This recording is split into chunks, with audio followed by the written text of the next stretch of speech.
Héliogabale ou l'anarchiste couronné de Antonin Artaud. Je dédie ce livre au man d'Apollonius de Tyane, contemporain du Christ, et à tout ce qui peut rester d'illuminé véridique dans ce monde qui s'en va. Et pour bien marquer son inactualité profonde, son spiritualisme, son inutilité, je le dédie à l'anarchie et à la guerre pour ce monde. Je le dédie enfin aux ancêtres, aux héros dans le sens antique et aux âmes des grands morts.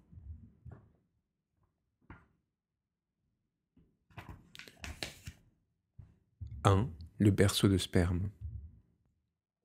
S'il y a autour du cadavre d'Héliogabale, mort sans tombeau et égorgé par sa police dans les latrines de son palais, une intense circulation de sang et d'excréments, il y a autour de son berceau une intense circulation de sperme. Héliogabale est né à une époque où tout le monde couchait avec tout le monde, et on ne saura jamais où ni par qui sa mère a été réellement fécondée. Pour un prince syrien comme lui, la filiation se fait par les mères, et, en fait de mère, il y a autour de ce fils de cocher, nouveau-né, une pléiade de Julie. Et qu'elles exercent ou non sur le trône, toutes ces Julies sont de hautes grues. Leur père à tous, la source féminine de ce fleuve de stupre et d'infamie, devait, avant d'être prêtre, avoir été cocher de fiacre, car on ne comprendrait pas, sans cela, l'acharnement que mit Héliogabale une fois sur le trône à se faire enculer par des cochers. Toujours est-il que l'histoire remontant du côté féminin aux origines d'Héliogabale se bute immanquablement à ce crâne gâteux et nu, à ce fiacre et à cette barbe qui composent dans nos mémoires la figure du vieux Bassianus. Que cette momie serve un culte, cela ne condamne pas ce culte, mais les rites imbéciles et déchargés auxquels les contemporains des Julie et des Bassiens et la Syrie d'Héliogabale naissant avaient fini par réduire ce culte. Mais ce culte mort est réduit à des ossements de gestes auxquels Bassianus se livrait. Il faudra voir comment, dès l'apparition d'Héliogabale, enfant sur les marches du temple d'Émèse, il reprend, sous les croyances et sous les revêtements, son énergie d'or concentrée, de lumière retentissante et réduite, et redevient miraculeusement agissant. En tout cas, cet aïeul bassien, s'appuyant sur un lit comme sur des béquilles, fait avec une femme de hasard ses deux filles, Julia Domna et Julia Mesa. Il les fait et il les réussit. Elles sont belles et prêtes pour leur double métier d'impératrice et de catin. Avec qui a-t-il fait ces filles? L'histoire, jusqu'à présent, ne le dit pas. Et nous admettrons que ça n'est point d'importance, obsédés que nous sommes par les 4 têtes en médaille de Julia Domna, Julia Mesa, Julia Somia et Julia Mama. Car si Bassianus fait 2 filles, Julia Domna et Julia Messa à son tour fait 2 filles, Julia Semnia et Julia Maema. Et Julia Messa, avec pour mari Sextus Varius Marcellus, mais sans doute fécondé par Caracalla ou Geta, fils de Julia Domna, sa sœur, ou par Gessius Marcianus, son beau-frère, l'époux de Julia Maema, ou peut-être par Septime Sévère, son arrière-beau-frère, enfante Varius Avitus Bassianus, plus tard surnommé Elagabalus, ou fils des sommets Faux Antonin, Sardanapale, et enfin Héliogabale, nom qui semble être l'heureuse contraction grammaticale des plus hautes dénominations du soleil. On voit d'ici ce bronze gâteux, Bassianus, à Émèse, sur les bords de l'Oronte, avec ses 2 filles, Julia Domna et Julia Messa. Ce sont déjà 2 fameuses bougresses que ces 2 filles issues d'une béquille avec un sexe masculin au bout.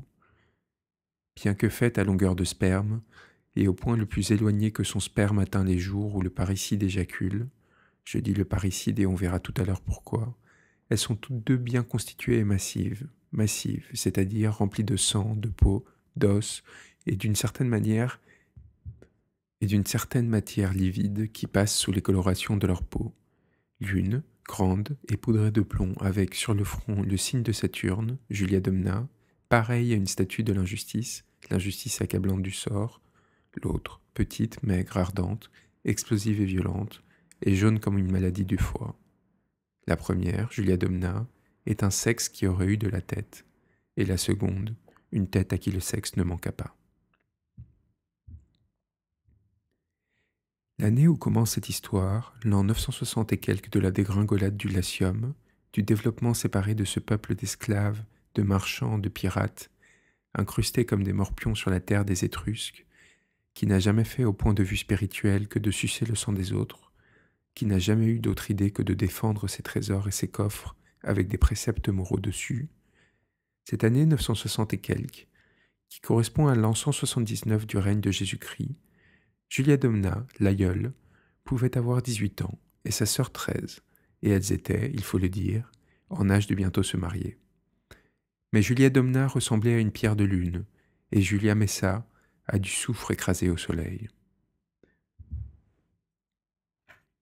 Qu'elles fussent toutes les deux pucelles, je n'en mettrai pas la main au feu, et il faut demander cela à leurs hommes, c'est-à-dire, pour Pierre de Lune, à Septime Sévère, et pour le soufre, à Julius Barbacus Mercurius. Au point de vue géographique, il y avait toujours cette frange de barbarie autour de ce qu'on a bien voulu appeler l'Empire de Rome, et dans l'Empire de Rome, il faut mettre la Grèce qui a inventé, historiquement, l'idée de la barbarie. Et, à ce point de vue, nous sommes, nous, gens d'Occident, les dignes fils de cette mère stupide, puisque pour nous, les civilisés, c'est nous-mêmes, et que tout le reste, qui donne la mesure de notre universelle ignorance, s'identifie avec la barbarie. Pourtant, ce qu'il faut dire, c'est que toutes les idées qui ont permis au monde romain et grec de ne pas mourir tout de suite, de ne pas sombrer dans une aveugle bestialité, sont justement venues de cette frange barbare. Et l'Orient, loin d'apporter ses maladies et son malaise, a permis de garder le contact avec la tradition. Les principes ne se trouvent pas, ne s'inventent pas, ils se gardent, ils se communiquent. Et il est peu d'opérations plus difficiles au monde que de garder la notion, distincte à la fois et fondue dans l'organisme, d'un principe universel.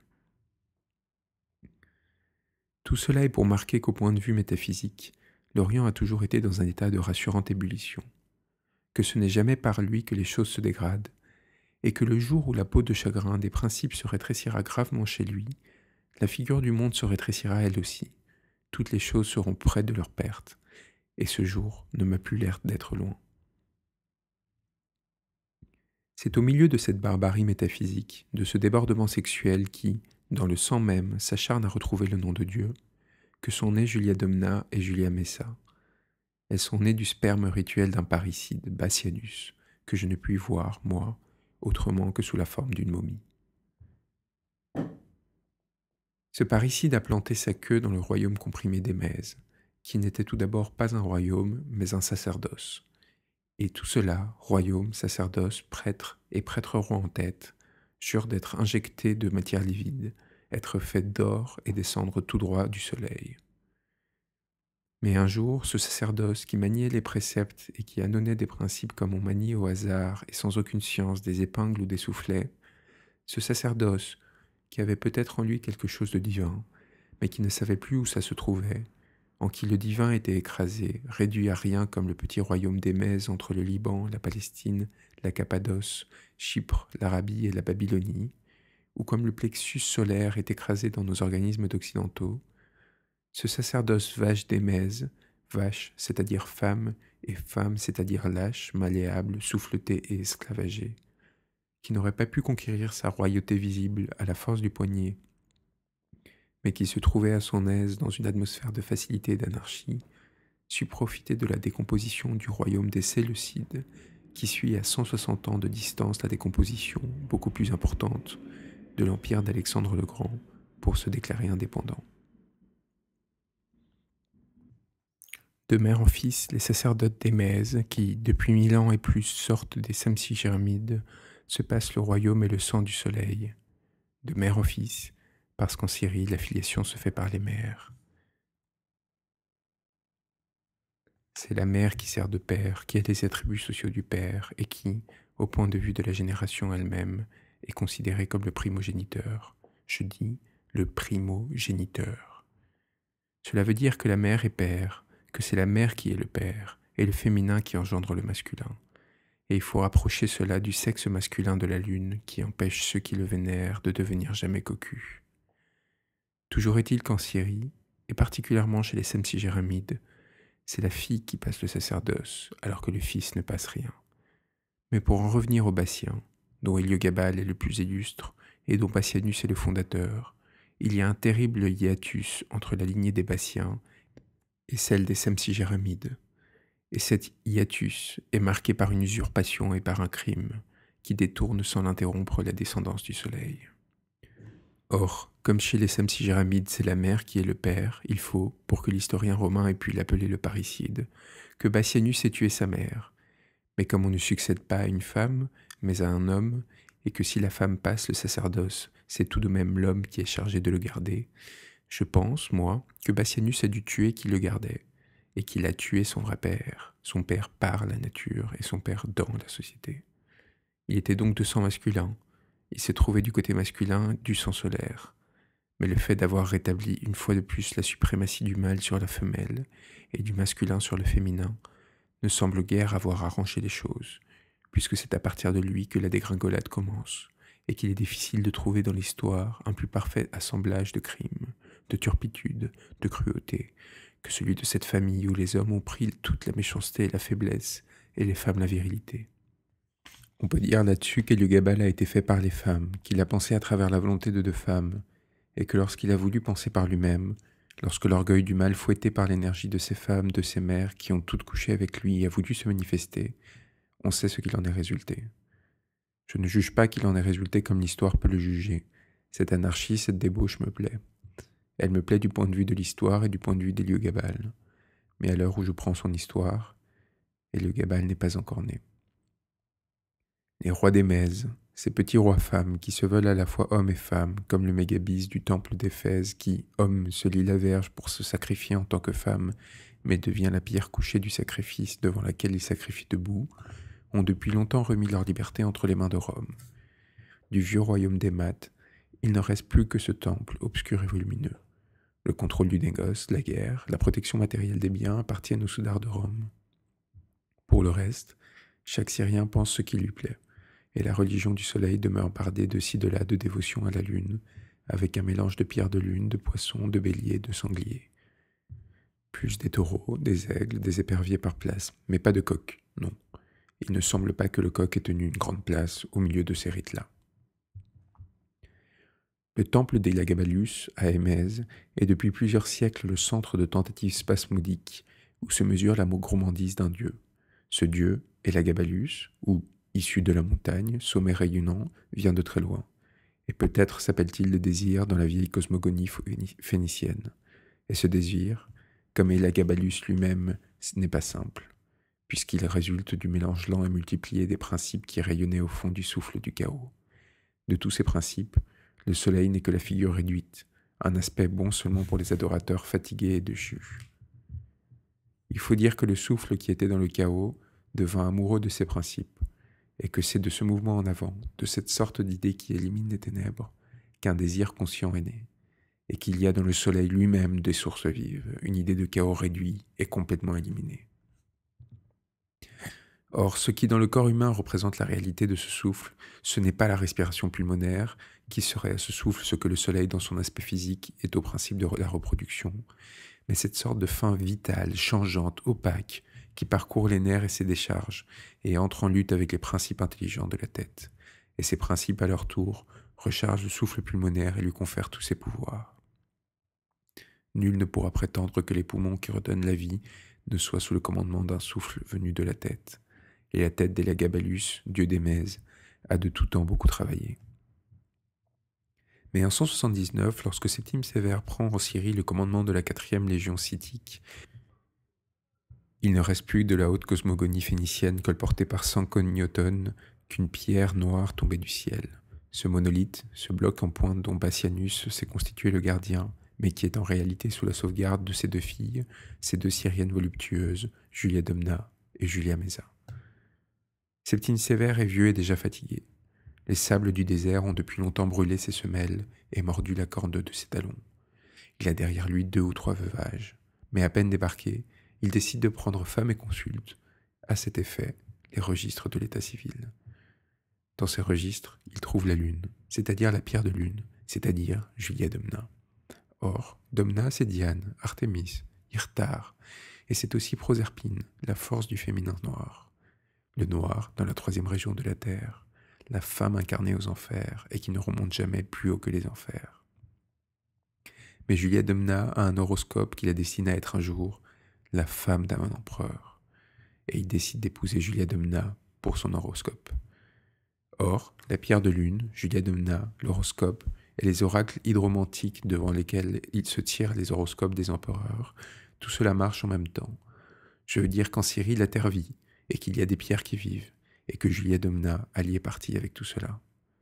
Il y a des pierres noires en forme de verge d'homme, et un sexe de femme ciselé dessous. Et ces pierres sont des vertèbres dans des coins précieux de la terre.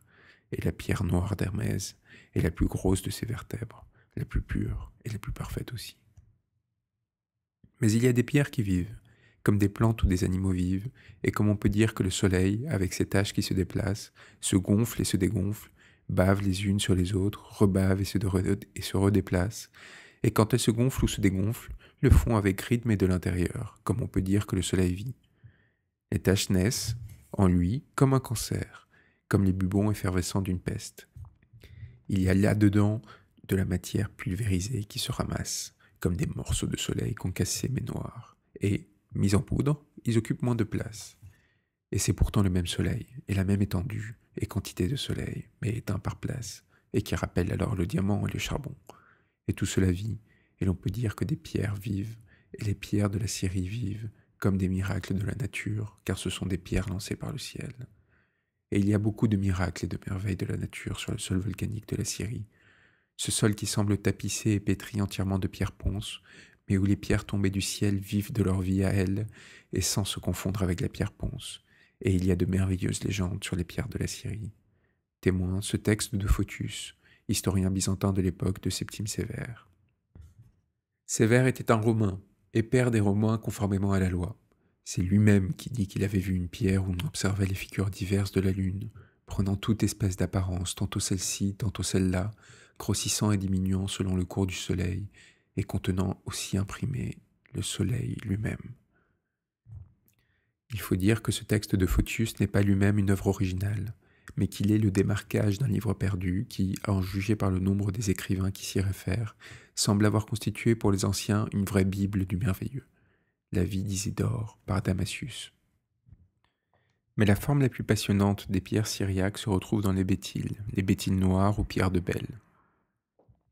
Le cône noir d'Émès est un bétil qui garde son feu et s'apprête à le rendre, car les bétiles sont sortis du feu. Ils sont comme les étincelles carbonisées du feu céleste, et creuser leur histoire, c'est en revenir à la genèse du monde créé. Je vis, dit encore Sévère, un bétil mu par l'air, tantôt caché dans ses découvertures, mais aussi tantôt porté dans les mains d'un serviteur. Le nom de ce serviteur qui avait soin du bétil était Eusébius, qui me dit qu'il lui était survenu subitement et d'une manière tout à fait imprévue le violent désir de sortir de la ville d'Émèse, presque au beau milieu de la nuit, et de s'en aller très loin, vers cette montagne où était rivé le vieux et magnifique temple d'Athéna, qu'il était arrivé très vite au pied de la montagne, et qui s'était assis là pour se reposer de la fatigue de la route, et qu'à cet endroit même il avait vu une boule de feu qui tombait du ciel avec une grande vitesse, et un lion énorme qui se tenait près de la boule de feu, que le lion avait tout aussitôt disparu, mais que lui avait couru à la boule de feu déjà éteinte, qu'il l'avait prise et que c'était ce bétil, et que l'ayant emporté, il interrogea à quel dieu il appartenait, et que celui-ci répondit qu'il appartenait à Génaïos. Ce Génaïos est adoré par les hiéropolitains qui lui ont érigé dans le temple de Zeus une statue en forme de lion, qu'il avait emporté dans sa maison cette nuit même, ayant parcouru une distance qui n'était pas moindre, disait-il, de 210 stades. Eusébius n'était pas le maître de mouvement du bétil, mais il était obligé de le prier, de l'implorer, et l'autre exauçait ses vœux. C'était une boule parfaitement sphérique, d'une couleur blanchâtre, et son diamètre était long d'une palme, mais elle devenait à certains moments plus grande et plus petite, dans d'autres moments elle prenait une couleur purpurine, et il nous montra des lettres tracées sur la pierre, teintes de la couleur que l'on appelle le minium ou cinabre, puis il fixa le bétil dans le mur. C'est par ces lettres que le bétil donnait à celui qui l'interrogeait la réponse cherchée. Il émettait des voix comme celle d'un léger sifflement qu'Eusébius nous interprétait. Dans un autre passage de son livre, ce même Photius, hanté par le merveilleux de ces pierres, éprouve le besoin de revenir sur leur description, et il s'abrite une fois de plus derrière le témoignage de Sévère. Sévère racontait, entre autres choses, pendant son séjour à Alexandrie, qu'il avait vu aussi une pierre héliaque, non pas telle que nous en avons vue, mais qui lançait du plus profond de sa masse des rayons d'or, formant un disque semblable au soleil placé au centre de la pierre et qui présentait d'abord à la vue une boule de feu. De cette boule jaillissaient des rayons qui allaient jusqu'à sa circonférence, car toute la pierre avait la forme sphérique. Il avait vu aussi une pierre sélénite, non pas de celle où l'on voit apparaître une petite lune, seulement après l'avoir plongée dans l'eau, et qu'on appelle pour cela hydrosélénite, mais une pierre qui, par un mouvement propre et inhérent à sa nature, tournait lorsque la lune tournait, et de la manière qu'elle tournait, œuvre vraiment merveilleuse de la nature. La petite ville d'Apamé, sous Émèse, se dresse au pied de l'Anti-Liban, dans un paysage de lave morte et de poussière d'ossements. Son petit temple du soleil-lune possède un oracle hydromantique, oracle qui ne se trompe jamais. C'est vers lui qu'on aurait pu voir un jour du monde ancien, dans la boîte de la lumière solaire, toute la famille d'Héliogabal, Bassianus, l'arrière-grand-père, Julia Domna, la grand-tante, Julia Messa, la grand-mère, marchaient en troupe comme des pèlerins. Bassianus, jaune à crier, s'avance lentement au pas d'un âne, et ses filles sont devant lui. Ils atteignent à midi sonnant, qui est l'heure où l'oracle parle, la seconde enceinte du temple, et ils s'approchent du vivier sacré. La vie d'Isidore par Damasius contient une description de cet oracle qui valut, dit-on, à Julia Domna la royauté. Et il faut croire que l'oracle ce jour-là fut particulièrement précis et particulièrement consciencieux, puisque c'est d'après lui que fut tiré l'horoscope qui annonça à Julia Domna qu'elle serait reine un jour. Et l'on sait que, 30 ans après, Varius Marcellus, père putatif d'Héliogabal, fait dresser en l'honneur de l'oracle une stèle votive qui contient gravé dans la pierre l'horoscope de Julia Domna, à ce moment-là réalisé. Ceux qui venaient d'honorer la déesse Aphrodite sortie des eaux, raconte Juvénal d'après le livre perdu, apportaient des présents en or et en argent, des toiles de lin, de byssus et d'autres matières précieuses, et si ces présents étaient acceptés, les étoffes aussi bien que les objets pesants allaient au fond. Si, au contraire, ils étaient repoussés et rejetés, on voyait surnager les étoffes et même tout ce qui était fait d'or, d'argent et de matières assez pesantes pour ne pas flotter naturellement. Des tablettes de bronze oblongues, percées d'un trou, qui permettaient de les enfiler dans une cordelette à la façon des sortilèges étrusques, et portant des réponses banales rédigées en latin archaïque sur un rythme approchant de l'hexamètre, nous ont conservé un spécimen de ces talismans ou sortilèges sur lequel vivaient les oracles italiques. Parmi les autres miracles et merveilles de la Syrie, dont les historiens rendent témoignage, il y a des apparitions fabuleuses, comme celle d'Apollonius de Tyane devant Antioche, et celle de cette divinité mystérieuse qui se manifeste devant Émèse peu de temps après la mort d'Héliogabal, comme le raconte Vopiscus dans la vie de l'empereur Aurélien. Devant Émèse, la cavalerie d'Aurélien avait tourné bride quand une divinité qui ne fut connue que plus tard vint encourager nos soldats. L'impératrice Zénobie prit la fuite. Aurélien entra dans Émèse en triomphateur et sur le champ se rendit au temple d'Héliogabal, voulant s'acquitter envers les dieux. Là, il aperçut encore, et sous la même forme, la divinité qu'il avait vue dans le combat, encourageant l'effort de ses armes. De retour à Rome, il fit bâtir en l'honneur du soleil un temple dont la dédicace fut faite avec la plus grande magnificence. Alors parurent à Rome ces robes couvertes de pierreries que nous voyons dans le temple du soleil, ces dragons venus de Perse, ces mitres d'or. Mais au-dessus de ces légendes et de ces racontards de la terre qui, symboliques ou non, et comme tous les symboles, cachent et révèlent en clair, mais d'une manière réversible, les plus précises et plus indiscutables vérités, il y a les racontards et légendes du ciel. Il y a les fables métaphysiques, les cosmogonies, la Genèse, non pas biblique mais phénacienne, qui, fausse ou non dans sa rédaction primitive, nous transmet, par le moyen de la stèle de Sancognathon, l'esprit profond et les préoccupations limoneuses, je veux dire, qui touchent à l'antique limon, des premiers mercantis issus de la couleur rouge, rouge-jaune comme les menstrues. Ces menstrues rouge-jaune qui sont la couleur et le drapeau des Phéaciens retracent le souvenir de la plus terrible des guerres. Rouge-jaune, l'étendard de la femme, contre blanc sperme, l'étendard du sexe masculin. Je reviendrai, à propos des principes, sur cette guerre qui oppose sans trêve possible le féminin au masculin. Pour l'instant, je ne veux m'attarder qu'à une guerre de merveilles, d'anomalies naturelles, de spectacles rituels splendides, où l'homme et la femme se mêlent par l'or et par la lune sur le manteau du prêtre officiant. En Syrie, les temples sont des résonateurs de merveilles réelles, de magie extériorisée, et un nombre considérable de temples qui ne semblent mis là que pour illustrer cette guerre, ces rites, ces anomalies, rivalisent de splendeur sur toute l'étendue de la Syrie, les uns consacrés au soleil, les autres à la lune, sans que l'on sache jamais très bien qui est la femelle, qui est le mâle, et si c'est le mâle qui a produit la femelle ou inversement.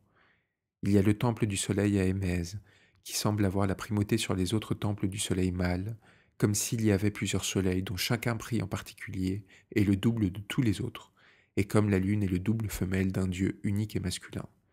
Et le temple du soleil-lune à Apamée, tout pavé de pierres de lune, et celui de la lune à Hiérapolis près d'Émèse qui, extérieurement consacré à la femme, comporte un trône rabougri et diminué pour le mâle, qu'on ne montre plus qu'une fois dans l'année et sous la figure d'Apollon. Apollon, c'est-à-dire le soleil en mouvement et qui court, le soleil libéré d'une partie de lui-même, la plus haute, et considéré dans sa force mouvante, le soleil descendu de son trône et qui accepte de se mettre à l'œuvre, qui n'est plus roi, puisqu'il n'est pas assis, qu'il n'est pas immobile, et qu'il travaille, et qui est devenu le fils du roi, comme le Christ est fils de Dieu. Lucien, auteur grec du XIIe siècle après Jésus-Christ, raconte une visite qu'il a faite au temple d'Astarté à Hiérapolis. Mais on chercherait en vain dans son récit une précision sur les rites qui s'y pratiquent.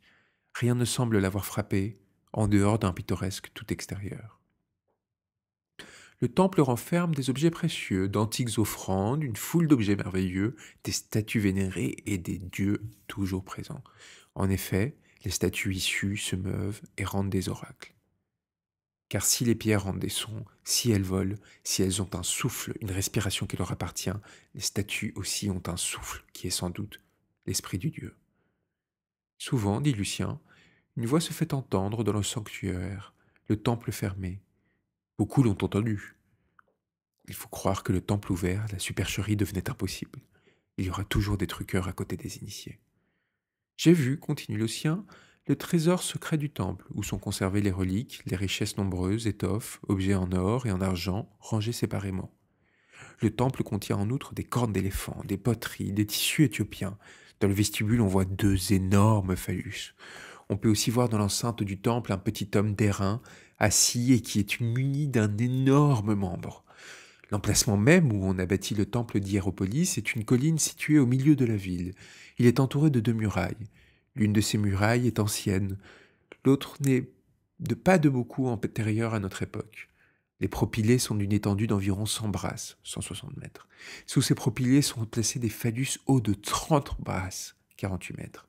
Sur l'un de ces phallus, un homme monte 2 fois par an et demeure au haut du phallus pendant 7 jours. La raison de cette ascension, la voici. Le peuple est persuadé que cet homme, de cet endroit élevé, converse avec les dieux, leur demande la prospérité de toute la Syrie, et que ceux-ci entendent de plus près sa prière. D'autres pensent que cela se pratique en l'honneur de Deucalion, et comme souvenir de ce triste événement, lorsque les hommes fuyaient sur les montagnes par crainte de l'inondation.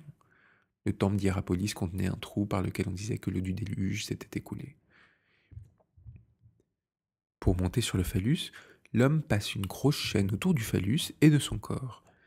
Puis il monte au moyen de morceaux de bois qui font saillie sur le phallus et assez large pour qu'on y pose le pied.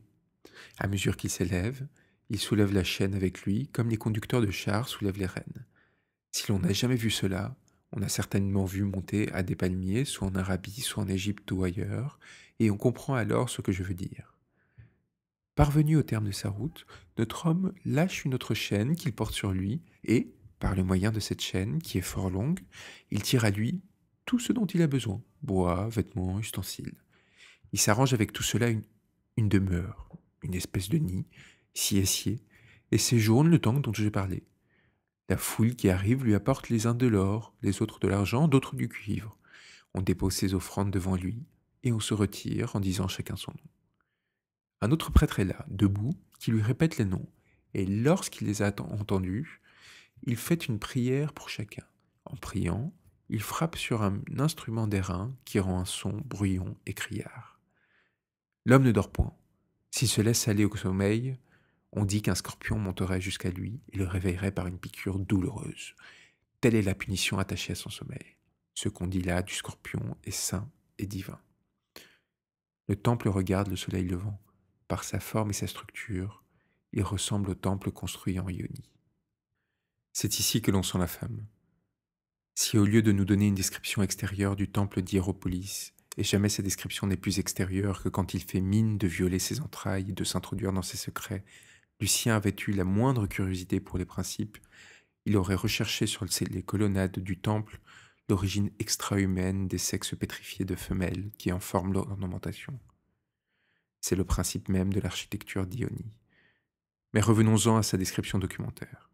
Cette description a l'avantage de fixer un certain nombre de détails concrets, bien que superficiels, et elle précise ce goût inné du décorum, cet amour des prestiges, vrai ou faux, chez un peuple où le théâtre n'était pas sur scène, mais dans la vie. Une base haute de 2 brasses s'élève de terre. C'est sur cette base que le temple est assis. En y entrant, on est saisi d'admiration.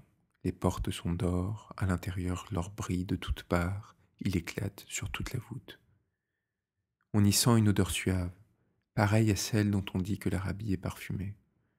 Du plus loin qu'on arrive, on respire cette senteur délicieuse, et quand on en sort, elle ne vous quitte pas, elle pénètre profondément les habits, et vous en gardez toujours le souvenir.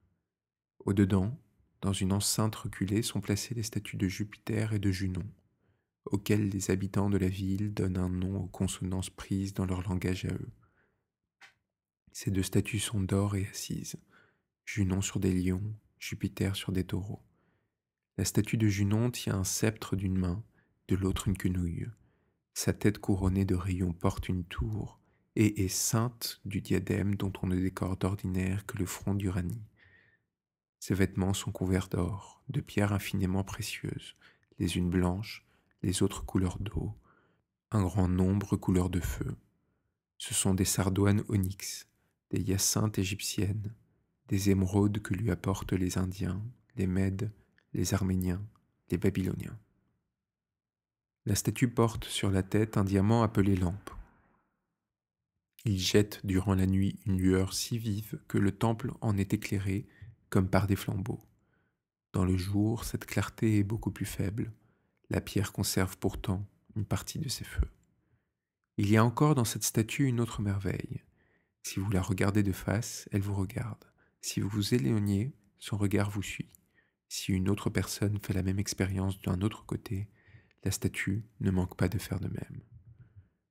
Entre ces 2 statues, on en voit une troisième également d'or, mais qui n'a rien de semblable aux 2 autres. C'est le séméillon. Elle porte sur la tête une colombe d'or. Quand on entre dans le temple à gauche, on trouve un trône réservé au soleil, mais la figure de ce dieu n'y est pas. Le soleil et la lune sont les 2 seules divinités dont ils ne montrent pas les images. Ils disent qu'il est inutile de faire des statues de divinités qui se montrent chaque jour dans le ciel. Le culte de Baal à Émez, représenté par la vigoureuse Vierge d'Elagabal, dieu noir, faisait pendant, par ses rites complexes et surchargés, au culte de Tanit Astarté, la lune qui, à quelques kilomètres de là, sévissait dans les profondeurs fraîches du temple des Hiéropolis. C'est là, dans ce temple consacré au vagin de la femme, à son sexe divinisé, qu'un Apollon transpirant et barbu était sorti aux principales fêtes et consacrait ses oracles à la voix du grand prêtre en avançant ou en reculant sur les épaules de ses porteurs.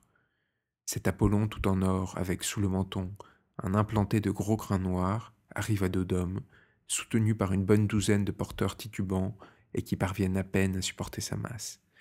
La foule s'incline. L'encens monte, à l'air de fuser par tous les orifices. Au fond du temple, le grand prêtre attend le dieu, lui-même badigeonné d'insignes, surchargé de pierreries, d'oripeaux, de plumages, droit, frêle, aérien comme un battant de cloche, suant d'or. Dans le silence soudainement tombé, on n'entendait pas. Des voix, des allées, des venues, de toutes sortes dans les chambres souterraines de l'édifice. Tout cela formant comme des tranches des étages superposés de chuchotements et de bruit. Sous le sol, le temple descend en spirale vers les profondeurs. Les chambres de rite s'entassent, se succèdent verticalement. C'est que le temple est comme un vaste théâtre où tout serait vrai. Au moment de l'apparition du dieu ivre qui fait tituber ses gardes, le temple vibre, en harmonie avec les tourbillons stratifiés des sous-sols, connus et repérés depuis la plus haute antiquité. Dans les chambres des rites, et jusqu'à plusieurs centaines de mètres au-dessous du niveau de sol, les veilleurs se passent le mot, donnent de la voix, heurtent des gongs, font frémir des trompes dont les voûtes se renvoient les échos. Sur l'aile des cris, sur les nuages roulants de l'encens et des bruits, pareil à des masses mouvantes de fumée, le grand prêtre interroge l'oracle, le sonde, l'invoque à grands cris et rythmiquement. On voit alors le dieu fou, dont la barbe fait un grand trou noir au milieu de l'or, où il est tout entier noyé. On voit le dieu s'agiter, écumer, comme pris de rage ou bouleversé par l'inspiration. Si l'oracle est favorable, si la réponse de l'oracle est oui, le dieu pousse ses porteurs en avant. Si l'oracle est défavorable, si la réponse de l'oracle est non, le dieu tire ses porteurs en arrière. Lucien lui-même prétend l'avoir vu un jour, ce dieu, las des questions qu'on lui posait, se libérer de l'étreinte de ses gardes et s'envoler d'un trait vers le ciel. On voit d'ici la foule, prise d'une sorte de religieuse terreur, se ruer hors du temple, piétiner sur le parvis, se heurter, tourbillonner autour des deux grands phallus, hauts comme des pylônes, et momentanément inutilisés, avec leurs quelques 100 coudées de haut. Tout ceci rend à peine compte d'un certain aspect extérieur de la religion d'Astarté, la lune, bizarrement mêlée au rite d'Apollon, le soleil barbu. Mais il faut insister sur la présence de ces deux pylônes, qui se dressaient l'un derrière l'autre dans l'alignement intérieur du temple. Ces deux pylônes, représentant des phallus, se dressent dans l'axe même du soleil, de façon à former, avec le point où le soleil se lève à une certaine époque de l'année, une sorte de ligne idéale dans laquelle le temple est pris, et qui fait que l'ombre de la première colonne, la colonne la plus rapprochée du temple, se confond exactement avec l'ombre de l'autre. C'est là le signe d'un intense débordement de sexe, auquel tout ce qui est spécialement religieux dans le royaume, et même ce qui ne l'est pas, n'aurait garde de ne pas se mêler. Mais ce qui est pour l'égal une invite à la mutilation est, pour la majeure partie du peuple, une invite à fornication. Pendant que les nouvelles vierges sacrifient sur l'autel de la lune leur virginité fraîchement acquise, leur sainte mère, sortie pour un jour du gynécée familial, se livre aux égoutiers du temple, aux gardiens des écluses sacrées, qui, émergeant pour un jour aussi de leurs ténèbres, viennent offrir leur sexe mâle aux rayons du soleil extérieur. De ces Galles qui jettent leurs membres en courant, qui perdent leur sang en abondance sur les autels du dieu Pythique, des femmes deviennent amoureuses soudainement. Et les maris, les amants de ces femmes, respectent ces amours sacrés. Ces explosions amoureuses ne durent qu'un temps. Les femmes quittent bientôt les cadavres de ces hommes recouverts de robes féminines qu'ils ont reçus dans leur course mortelle. Ceci dit, il faut reconnaître que la Syrie, qui brûle les temples, qui a oublié la guerre que la femelle et le mâle se sont faites autrefois dans le chaos, et les guerres que les Phéaciens ou Phéniciens, qui ne sont pas des Sémites, ont faites dans d'autres temps aux Sémites, non pas pour une idée de mâle et de femelle, mais de masculin et de féminin, la Syrie, qui a réconcilié dans ses temples ces deux principes et leurs multiples incarnations, a tout de même le sentiment d'une certaine magie naturelle. Elle croit aux prodiges et les recherche, mais, par-dessus tout, elle conserve une idée de la magie qui n'est pas naturelle. Elle croit à des zones d'esprit, à des lignes mystiques d'influence, à une sorte de magnétisme errant et qui prend forme et qu'elle exprime par des figures sur ces cartes du ciel barbare qui n'ont rien à voir avec ces cartes d'astronomie. Une femme, seule de son espèce dans l'histoire, a été l'incarnation de cette magie et de ces guerres, Julia Domna. Au confluent du réel et de l'irréel, elle élève ses vues grandioses qu'alimente par en dessous la respiration des pierres parlantes, et à qui le merveilleux sert en même temps de décor et de miroir. Julia Domna, qui a fait la guerre, qui a allumé et suscité des guerres pour servir ses ambitions de femme et ses idées de domination, est également responsable de cette accumulation de merveilles qui remplissent la vie d'Apollonius de Tyane, écrite par Philostrate. Apollonius de Tyane, le blanc, qui recharge la spiritualité de la terre avec des signes faits dans les tombeaux. Je pardonne à Julia Domna son mariage avec cette espèce de fou romain dénommé Septime Sévère, et je lui pardonne ses fils, encore plus fous et plus criminels que leur père, pour la vie d'Apollonius de Tyane, écrite sur son ordre, et où je prends tout dans son sens littéral. D'ailleurs, sans Julia Domna, il n'y aurait pas eu d'Héliogabale. Mais je crois que sans cet éliage pédérastique de la royauté du sacerdoce, où la femme vise à être mâle et le mâle à se prêter des allures de féminin, la féminité royale de Julia Domna, infusée de merveilleux et d'intelligence, n'aurait jamais pensé à briller sur le trône de l'Empire romain. Il y a fallu des circonstances extérieures et qu'elle soit une maîtresse femme. Tout cela réuni fait un monstre qui pousse un empereur à la guerre, mais qui, une fois écarté de la guerre, suscite les poètes autour d'elle, comme elle susciterait des guérisseurs et des sorciers. Tous ces amants sont des gens qui servent à quelque chose et qui lui servent. Elle mêle le sexe et l'esprit, et jamais l'esprit sans le sexe, mais jamais non plus le sexe dépourvu d'esprit. En Syrie, et encore jeune fille, elle couche à droite et à gauche, mais toujours avec des médecins, des politiques, des poètes. Elle se donne à des gens qui sont dans sa ligne à elle, sans s'occuper de leur ligne à eux. Être reine d'abord, ses couchages la conduisent à la royauté. Et il faut croire qu'à Septime Sévère, elle a dû tenir la dragée haute en 179, quand il venait prendre en Syrie le commandement de la 4e légion scythique, et cela jusqu'à son mariage un peu plus tard, et même après. Elle dépense son comté, et ne sait pas, comme Julia Mesa, ourdir une subtile intrigue. Mais elle prépare de grands plans. L'ambition par-dessus tout, et la force. L'ambition jusque dans le sang, et même une fois au-dessus du sang. Que ses 2 fils s'entretuent sous elle, elle laisse le mort pour le vivant, parce que le vivant s'appelle Caracalla et qu'il règne, et parce qu'elle domine Caracalla avec sa tête et qu'elle garde le trône, tandis qu'elle l'envoie guerroyer au loin. Un historien latin, Dion Cassius, raconte que Julia Domna couche avec Caracalla dans le sang de son fils Rhéta, assassiné par Caracalla. Mais Julia Domna n'a jamais couché qu'avec la royauté, celle du soleil d'abord, dont elle est la fille, celle de Rome ensuite, qu'elle recouvre comme un cheval couvre une jument.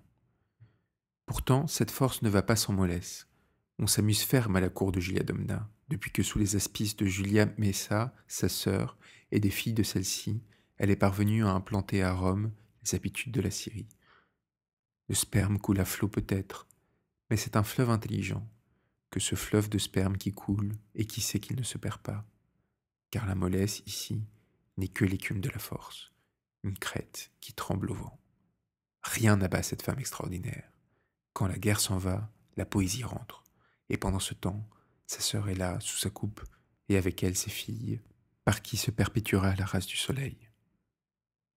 Héliogabale naît à Antioche, en l'an 204, pendant le règne de Caracalla.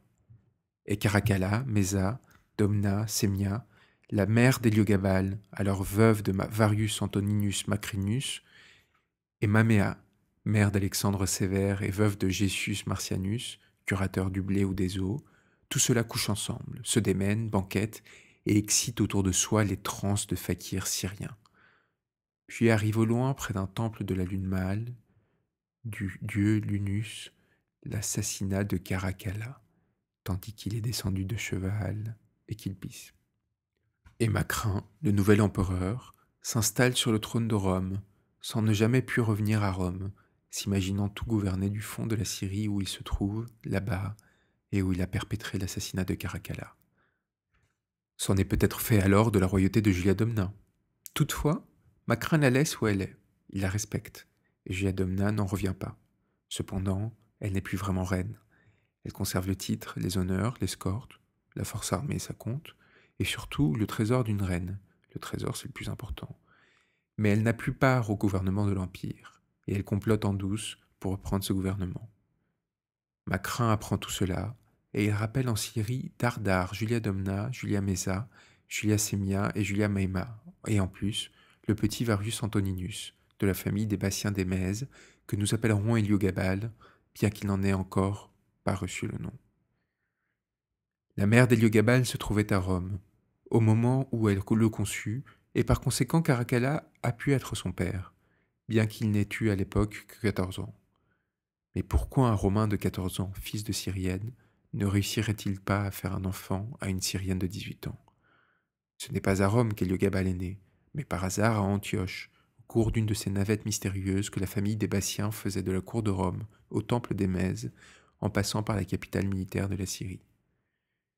De retour en Syrie, Julia Domna, qui a toujours aimé la royauté par-dessus tout, chez qui l'amour au fond n'a pas compté, et la poésie d'Apollonius de Tyane et de quelques autres a toujours été pour elle la forme la plus haute de royauté, Julia Domna, qui ne peut supporter d'avoir perdu la couronne, décide de se laisser mourir de faim. Et elle le fait. Voici réinstallé en Syrie Julia Mesa et sa portée. Nous sommes en l'an du Christ 211. Héliogabal peut avoir 7 ans, et depuis 2 ans déjà, il a été fait prêtre du soleil. Mais autour du petit royaume des Maths, sur lequel règne Héliogabal, il y a la Syrie désertique et blanche, dont il serait tout de même important de savoir ce qu'elle devient. Au point de vue militaire, elle est calme. Au point de vue physique et géographique, elle est à peu près identique à ce qu'elle est aujourd'hui. Aujourd'hui, l'Oronte, qui baignait les murs du temple d'Émèse par une sorte de bras détourné, a cessé de les baigner. Antioche s'appelle Antioche, et Émèse s'appelle Homs. Du temple du soleil, il ne reste plus rien, à croire qu'il a disparu sous terre. Il a vraiment disparu sous terre puisqu'il est encore là, qu'on a construit une mosquée à un demi-stade à sa droite, en regardant vers le couchant, mais qu'une simple place pavée recouvre ses fondations fabuleuses, où personne jamais n'a eu l'idée d'aller creuser. Pour la ville d'Homs, elle pue comme puait Émèse, car l'amour, la viande et la merde, tout s'y fait en plein vent. Et les pâtisseries près des latrines, comme les boucheries rituelles auprès des autres boucheries. Tout cela crie, débonde, fait l'amour, jette le venin et le sperme, comme nous autres nous jetons nos crachats. Dans les ruelles, à grands pas rythmés et semblables à ceux que devaient faire les grandes statues d'Assuérus, des marchands psalmodient dans Homs comme ils psalmodiaient dans Hermès, devant leurs boutiques semblables à de véritables mises à l'encan. Ils ont ces robes longues que l'on voit dans les évangiles, et ils se démènent dans des odeurs affreuses, telles des baladins ou des pitres orientaux. Et devant eux, mais en 211, une foule passe, mêlée d'esclaves et d'aristocrates, et au-dessus d'eux, sous les hauteurs de la ville, rayonnent les murailles brûlantes du temple millénaire du soleil. Sortis des ruelles marchandes où, parmi les détritus d'aliments, pourrissent de gros rats d'égout, approchons-nous du temple lui-même, dont la splendeur secrète a fait rêver une partie de l'Antiquité. À un demi-stade du temple, les odeurs cessent, le silence se fait. Un vide gorgé de soleil sépare le temple de la ville basse, car le temple du soleil à Émèse, comme à peu près tous les temples syriaques, domine sur un monticule surélevé. Ce monticule est fait des entrailles d'autres temples, de débris de palais et des vestiges d'antiques convulsions terrestres qui, si on voulait en déterminer l'origine, nous ramèneraient à un déluge beaucoup plus reculé que celui du Deucalion. Une enceinte basse de torchis roses ferme le temple à la crête du monticule, suivie, à une distance de la largeur de la place de la Concorde, d'une seconde enceinte de pierres rares, recouverte d'un glacis de mica brillant. Ouverte la porte de la seconde enceinte, les bruits sacrés, les bruits intérieurs commencent, et s'offre à l'œil un spectacle déconcertant. Le temple est là, avec son aigle aux ailes ouvertes, et qui garde le phallus sacré. De grandes ondes de lueur argentifère frémissent sur ses parois de marbre, rappelant à l'esprit les cris multiples que, durant le cours des grandes fêtes solaires, semble pousser l'Apollon pythien. Et au cours du temple, en multitude, sortant de grandes bouches d'égouts noirs, les serviteurs rituels défilent comme nés des sueurs du sol, car dans le temple d'Émèse, l'entrée de service est sous la terre, et rien ne doit troubler le vide qui porte le temple au-delà de l'enceinte la plus reculée. Un fleuve d'hommes, d'animaux, d'objets, de matériaux, de victuailles, naît en plusieurs coins de la ville marchande, et converge vers les souterrains du temple, créant autour de ses chambres alimentaires comme la trame d'une immense toile d'araignée. Cet entrecroisement mystérieux d'hommes, de bêtes vivantes ou écorchées, de métaux portés par des sortes de petits cyclopes qui ne verront le jour qu'une fois l'an, d'aliments, d'objets fabriqués, créés à certaines heures du jour, un paroxysme, des nœuds de criaillerie et de bruit, mais on peut dire qu'il ne s'arrête jamais. Sous terre, les bouchers, les convoyeurs, les charretiers, les distributeurs qui sortent du temple par ses dessous et furettent dans la ville tout le long du jour pour donner au dieu rapace ses 4 parts quotidiennes d'aliments, se croisent avec les sacrificateurs, ivres de sang, d'encens et d'or fondu, avec les fondeurs, avec les héros des heures, avec les marteleurs des métaux, cloués dans leurs chambres basses pendant tous les jours de l'an, et qui n'en sortent qu'aux jours fatidiques des jeux pythiques, appelés aussi Eliapithia. C'est qu'autour des 4 grands repas rituels du dieu solaire tourne un peuple de prêtres, d'esclaves, de héros et de desservants, et que ces repas eux-mêmes ne sont pas simples, mais qu'à chaque geste, à chaque rite, à chaque manipulation sanglante, à chaque couteau trempé dans un acide et essuyé, à chaque vêtement nouveau que Bassianus enlève ou revêt, à chaque bruit frappé, à chaque mélange brusqué d'or, d'argent, d'amiante ou d'électrum, à chaque gond qu'on roule et qui traverse les souterrains rayonnants avec le bruit de la roue cosmique, répond un envol d'idées sombres et torturées, d'idées amoureuses de forme et qui brûlent de se réincarner. Une masse d'or jetée dans un gouffre alimenté par des cyclopes, à l'instant précis où le grand sacrificateur ravage frénétiquement la gorge d'un grand vautour et en boit le sang, répond à une idée de la transmutation alchimique des sentiments en formes et des formes en sentiments sur le rite passé par les prêtres égyptiens. Mais à cette idée du sang versé et de la transmutation matérielle des formes répond une idée de la purification. Il s'agit d'isoler le gain obtenu de tout sentiment de jouissance immédiate et personnelle pour le prêtre, et que cet éclat, cette explosion de frénésie rapide puisse retourner, sans surcharge de matière, aux principes dont ils sont issus. De là ces chambres innombrables consacrées à une action ou même à un simple geste, et dont les souterrains du temple, ces entrailles grouillantes, étaient comme farcis. Le rite de l'ablution, le rite de l'abandon, du détournement, du dépouillement, le rite de la nudité complète et dans tous les sens, le rite de la force corrosive et du bondissement imprévu du soleil correspondant à l'apparition du sanglier sauvage, le rite de la rage du loup alpestre et celui de l'obstination du bélier, le rite de l'émanation des chaleurs tièdes et celui du grand crépitement solaire à l'époque où le principe mâle marque sa victoire sur le serpent, tous ces rites, à travers 10 000 chambres, se répondent journellement ou de mois en mois et de couple dent en couple dent. Ils se répondent d'une robe à un geste et d'un pas à un jet de sang. Car ce qui, de la religion du soleil telle qu'elle se pratiquait à Émèse, est passé à l'extérieur et que le gros du peuple voyait, n'en est que la partie édulcorée et réduite, et dont seuls les prêtres du dieu pythique pourraient révéler la torturante et abominable inspiration. Si un phallus tournant, et vêtu de robes multiples, marque ce que le culte du soleil a de noir, les étages bruyants, qui conduisent l'idée du soleil sous la terre, réalisent d'une manière physique, par leurs pièges et leurs charmes coupants, un monde d'idées infiniment sombres, et dont les ordinaires histoires de sexe ne sont que le revêtement. Ces idées qui fixent le culte du soleil, tel qu'il se pratiquait à Émèse, touchent à la méchanceté cosmique d'un principe auquel l'erreur, périodiquement commise par les peuples, a été de fournir une détestable issue dans les choses en le vénérant dans ce qu'il a de noir. Le triangle renversé que font les cuisses quand le ventre s'enfonce au milieu d'elles comme un coin reproduit le cône obscur de l'érèbe, dans l'espace maléfique duquel les adorateurs du phallus solaire, qui donnent en cela la main aux dévorateurs des monstres lunaires, introduisent leurs exaltations. Ce n'est donc pas le coït, mais la mort, et la mort dans la lumière désespérante, dans la chute d'une partie de Dieu, dont toutes ces religions initiatiques révèlent la figure impuissante, impuissante à la fois et méchante, comme un or qui, pour montrer sa souveraineté dans le domaine de la réalisation basse, verrait une partie de lui-même se détacher avec le poids du plomb. Et tout ceci, qui révèle le caractère affreux d'une religion pourtant monothéiste, prouve que Dieu lui-même ne devient que ce que l'on en fait.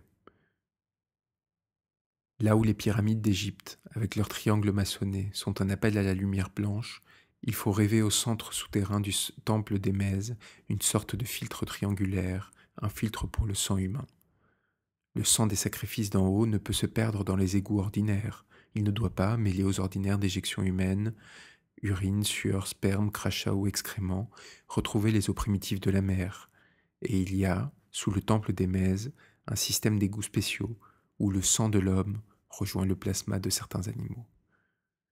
Par ces égouts, en forme de vrille ardente, dont le cercle se rétrécit à mesure qu'ils avancent dans les profondeurs du sol, ce sang d'être sacrifié avec les rites voulus va retrouver des coins sacrés de la terre. Il touche aux primitifs fillons géologiques et aux tressaillements figés du chaos.